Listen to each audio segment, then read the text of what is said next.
আজ আমি ভূত শুদ্ধি প্রক্রিয়া ব্যাখ্যা করব। আচার্যদেব বললেন, আমাদের শরীরের ভিতর পঞ্চ জ্ঞানেন্দ্রিয়, পঞ্চ কর্মেন্দ্রিয়, পঞ্চপ্রাণ, মন ও বুদ্ধি দ্বারা গঠিত আর একটি শরীর আছে, যাকে সূক্ষ্ম শরীর বা লিঙ্গ শরীর বলা হয়। চক্ষু দ্বারা একে কখনোই দেখা যায় না। যোগীরা যোগ বলে এই লিঙ্গ শরীর দর্শন করতে সমর্থ হন।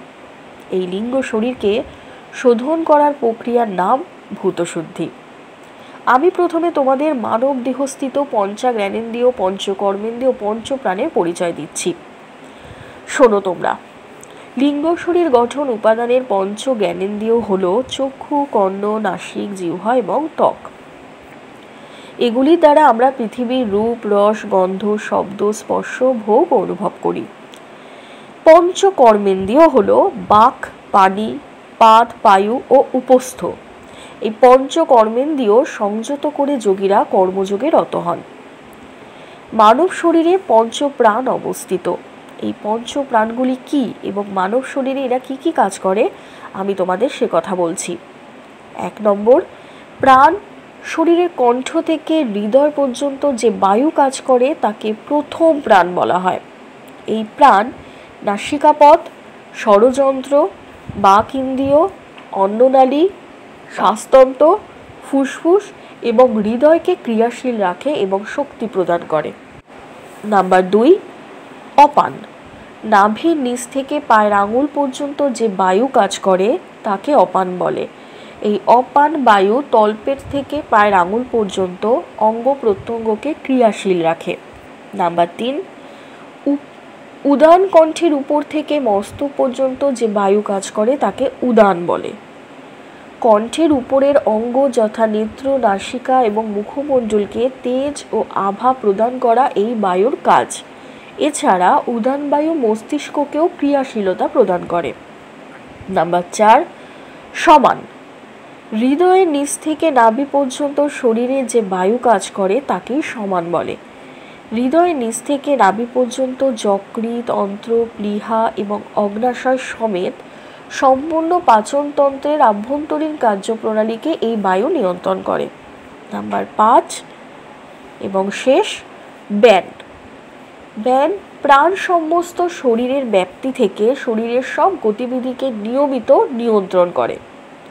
শরীরের সব অঙ্গ, মাংসপেশি, তন্তু, সন্ধি এবং নাড়ির ক্রিয়াশীলতা রক্ষা করা এবং শক্তি প্রদান করাই ব্যান বায়ুর কাজ। এই পঞ্চপ্রাণের অতিরিক্ত শরীরে পঞ্চ উপপ্রাণও কিন্তু থাকে, যেমন দেবদত্ত, নাগ, কৃতকল, কৃর্ম এবং ধনঞ্জয়। এই উপপ্রাণগুলি যথাক্রমে হাঁচি, চোখের পলক ফেলা, হাই তোলা, চুলকানো, হেঁচকি তোলা ইত্যাদি ক্রিয়াগুলোকে সঞ্চালিত করে। যে পঞ্চপ্রাণ ও উপপ্রাণের কথা বলা হলো, এদের কাজগুলি শরীরের কোষের সঙ্গে সম্পর্কিত। প্রাণায়াম অভ্যাস এইসব প্রাণীদের এবং প্রাণময় কোষগুলির শুদ্ধতা, সুস্থতা এবং নীরোগ রাখার কাজ করে।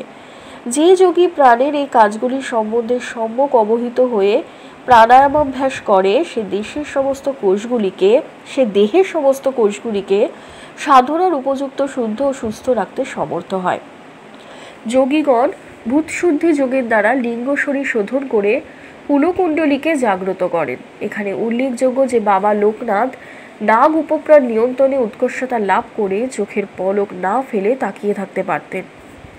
ভূতশুদ্ধি প্রক্রিয়ার মাধ্যমে যোগী তার দেহে লিঙ্গ শরীর এবং নিজ পঞ্চভূত দ্বারা নির্মিত দেহকে শুদ্ধ করে থাকেন।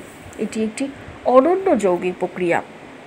মানব দেহ ক্ষিতি, অপ, তেজ, মরুত এবং বোম এই পঞ্চভূতের দ্বারা নির্মিত হয়েছে।